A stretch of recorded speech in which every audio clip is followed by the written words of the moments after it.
최근 중국 주도로 영내 포괄적 경제 동반자 협정 RCEP가 결성되었죠.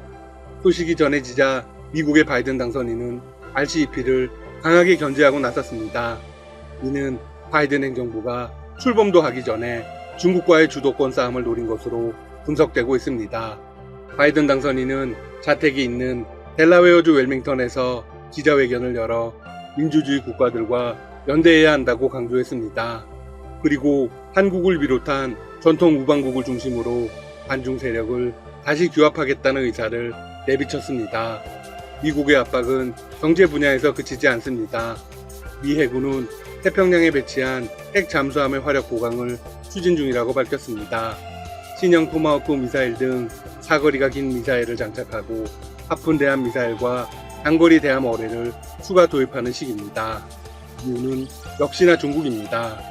중국의 해군 굴기가 예사롭지 않자 미국이 해군력 증강에 집중하고 있습니다. 현재 해군력 경쟁은 세계의 패권 다툼과 직결됩니다. 사실상 모든 국가들이 해군 보강에 힘을 쏟고 있습니다.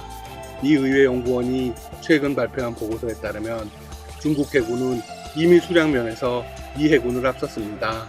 중국은 130척의 수상 전투함정을 비롯해 총 350척 규모의 군함과 잠수함을 보유한 반면 미국은 239척의 함정을 운용하고 있습니다. 미국의 입장에서는 상당히 충격적인 소식이죠. 중국 해군의 함정 건조 속도를 고려하면 차이는 더욱 벌어질 것으로 보입니다. 중국은 2035년 6척의 항공모함을 운영하고 아시아 지역에서는 미 해군 전력과 대등하게 맞설 계획인 것으로 알려져 있습니다. 명시적으로 항모 6척을 보유하겠다고 주장한 적은 없습니다. 하지만 관영 매체 등을 통해 미국과 견주려면 최소 6척의 보유가 필요하다고 수차례 강조해 왔습니다. 미 국방부도 질 수 없다는 판단하에 지난 9월 미 해군 미래 전력 증강 계획인 2045년 전력 계획을 발표했습니다. 그리고 2045년까지 미 해군 전력을 유무인 함정 500척 체제로 개편하겠다고 밝혔습니다. 두 나라의 패권 다툼이 갈수록 심해지겠네요. 미국의 입장에서 최우선 과제는 핵 잠수함 전력 증강입니다. 현재 2045년까지 최대 80척의 핵 잠수함 전력을 운용하겠다는 구상을 마쳤습니다. 항공모함의 추가 확보도 계획하고 있습니다. 에스퍼 전 국방장관은 이렇게 밝혔습니다. 전 세계에 걸쳐 존재감을 유지하려면 현재 11척의 핵 추진 항모와 이를 보조하는 6척의 경항모가 필요하다. 중국은 이러한 미국의 움직임을 예의주시하며 항모 전단을 호위할 이지스 구축함 건조에 박차를 가하고 있습니다. 올해 안에 최신형 이지스 함 구축 후 한 척 더 추가하면 모두 8척을 보유하게 됩니다. 기술 개발도 한창입니다. 지난 8월에는 미국 전함을 겨냥한 지대함 탄도미사일 발사에 성공했습니다.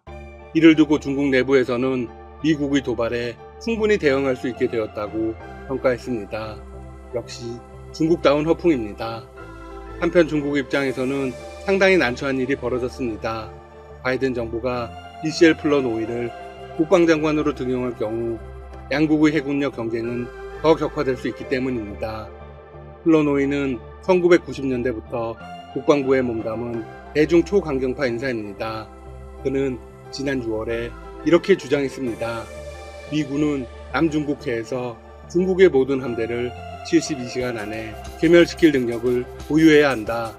미국과 중국의 해상 다툼이 치열해지면서 한국도 기회를 잡은 분위기입니다. 한국 정부는 차세대 잠수함으로 핵 잠수함 건조를 추진하고 있습니다. 최근 기존 장보고급 잠수함의 2배로 커진 암무함 진수식이 있었습니다. 암무함은 순항 미사일은 물론 탄도 미사일도 발사할 수 있는 6개의 수직 발사관을 갖추고 있습니다. 이에 따라 함대함 공격은 물론이고 먼 거리에 있는 지상의 전략 목표도 타격할 수 있습니다. 진수식에서 4,000톤급 차세대 잠수함 건조를 강조한 서욱 국방장관은 국회에서 핵잠수함 도입 검토를 기정사실화했습니다. 핵추진 잠수함 역시 추진하는 문제를 검토해 나가고 있습니다. 지난 7월 김현정 청와대 국가안보실 2차장 역시 차세대 잠수함은 핵잠수함이라고 언급했습니다. 핵잠수함은 무제한 자망이 가능하고 평균 속도도 30노트로 최대 20노트인 디젤 잠수함보다 빨라 추적 작전이 가능합니다. 우리 군은 급변하는 안보 환경을 이유로 핵잠수함 도입을 수건 사업으로 삼고 있습니다. 걸림돌은 군사적 목적의 핵물질 사용을 금지한 한미 원자력 협정입니다. 2015년 개정돼 20% 이하 전원축 우라늄은 생산할 수 있게 되었지만 미국의 동의가 필요해 현재로서는 자체 핵잠수함 연료 개발에는 제약이 따릅니다. 여기서 두 개의 의견이 팽팽히 맞서고 있습니다. 바이든 행정부 역시 핵 비확산 군축 체제를 강화할 것으로 보여 미국의 비확산 기조에 반하는 핵잠수함 도입은 쉽지 않을 것이라는 입장이 첫 번째입니다. 하지만 한미 동맹 강화 차원에서 핵잠수함 추진이 힘을 받을 수 있다는 낙관론이 더 우세합니다. 전문가들은 한국이 핵무기를 갖지 않는다는 걸 천명했기 때문에 군함의 추진 체계로 사용하는 이 정도에서의 용인이 가능하다는 것입니다. 현재 바이든 행정부는 중국과의 갈등이 극에 달해서 우방과의 연대가 매우 중요합니다. 한국이 핵 잠수함을 가지게 되면 자신들의 패권 경쟁에 도움이 됩니다. 자신들은 비용을 아끼고 우리는 전력을 보강하게 되죠. 미국이 한국을 향해 일종의 SOS를 보낼 수도 있다는 겁니다. 따라서 변화된 안보 환경 속에서 충분히 핵잠수함 추진이 가능할 것으로 보입니다. 한편 한국 방산은 큰 성장을 거듭하고 있습니다. 한국은 방산업체와 군이 손을 잡고 기동 전투체계 무인화 사업에 본격 돌입했습니다. 군은 국산 명품 무기로 꼽히는 K2 전차와 K2 자주포 등의 개량 사업을 모색하면서 K1 전차 등 수명 연한을 넘긴 장비의 퇴역 대신 무인화 장비 개조를 추진 중입니다. 지난 18일 방산업계에 따르면 현대 로텐과 LIG 넥스원이 구성한 컨소시엄은 최근 국방과학연구소의 기동 전투체계 원격 무인화 제1과제 우선 협상 대상자로 선정되었습니다. 제1과제는 우리 군이 운영 중인 K계열 전차와 장갑차, 자주포 등 기동 전투체계의 생존력 향상 및 운용인원 감축을 목표로 유무인 상호 운영체계 전환기술 개발입니다. 제2과제는 기동 전투체계 원격 무인화입니다.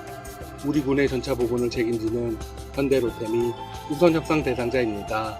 제3과제는 K자주포의 원격 무인화입니다. 제조사인 한화디펜스가 담당합니다. 사업은 1, 2, 3과제를 동시에 추진하며 올해 12월부터 2024년 12월까지로 4년간이 개발기간입니다. 과제가 성공적으로 완료되면 한국 방산의 글로벌 위험은 더 높아지고 세계 각국이 한국산 무기 도입을 서두르게 될 것입니다. 한국 전투기 역시 새 역사를 쓰고 있습니다. 지난 9월 3일은 국내 방산 사업에 역사적인 한 획을 긋는 날이었습니다. 한국형 전투기 KF-X의 첫 번째 실물 기체인 CJ1호기가 드디어 최종 조립 과정에 돌입한 것입니다. KF-X CJ1호기는 최종 조립 과정을 거쳐 내년 상반기에 출고될 예정입니다. 지금까지 닥터시사TV였습니다.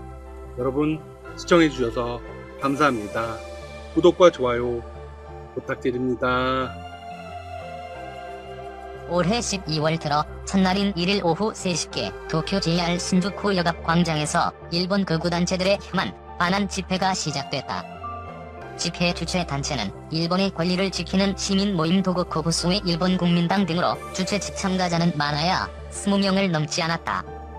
이들은 한국 정벌 등 자국적인 문구를 담은 표지막과 일제 전범기인 우길기를 내걸고 한국과의 단교를 주장하면서 온갖 거친 말을 쏟아냈다. 극우 세력으로 불리는 이들이 이날 선보인 문구 중에는 남북한을 묶어서 비난하는 내용 외에 북한 지도자만을 겨냥해 모욕하는 것도 눈에 띄었다.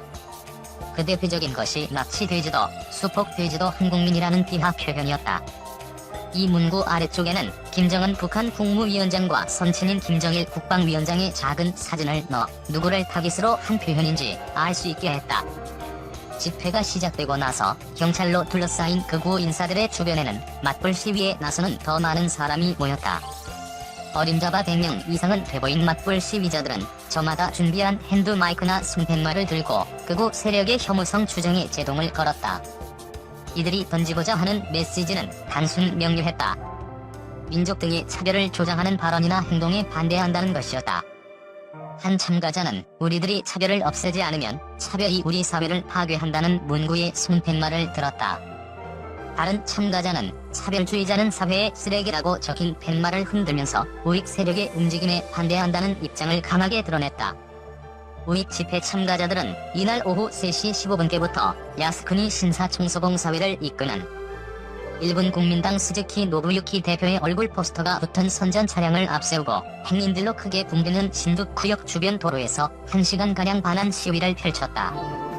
선전 차량에 탑승한 한 여성은 니칸단코 구호를 반복해 외치면서 한국의 위안부 날조 중단하고 국도에서 물러가라고 주장했다.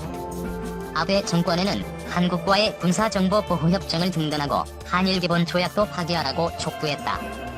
그러나 우익 시위대를 앞뒤로 에워싸고 거리 행진을 함께하면서 맞불 시위를 이어간 시민들은 우익들이 니칸단코를 외치면 약속이라도 한 듯이 더 큰 목소리로 웃으라고 맞받아쳤다. 우소는 거짓말이라는 뜻으로 허튼 주장과 헤이트 스피치를 그만하라는 일갈이었다. 신주쿠 거리의 일반 행인들은 상반된 주장을 펴는 양쪽 시위자들의 외침이나 주장을 호기심 어린 표정으로 바라보는가 하면 확성기를 이용한 양측 간의 소음 전투에 괴로운 듯 얼굴을 찡그리는 모습이 눈에 띄었다. 비열한 차별을 지금 당장 그만두라는 손팻말을 들고 맞불 시위에 참여한 고양하기 시게로 씨는 우익 세력이 흉한 시위를 한다는 얘기를 듣고 반대의 뜻을 보여주기 위해 왔다며 일본 우익의 주장은 국제적인 수치다라고 목소리를 높였다. 한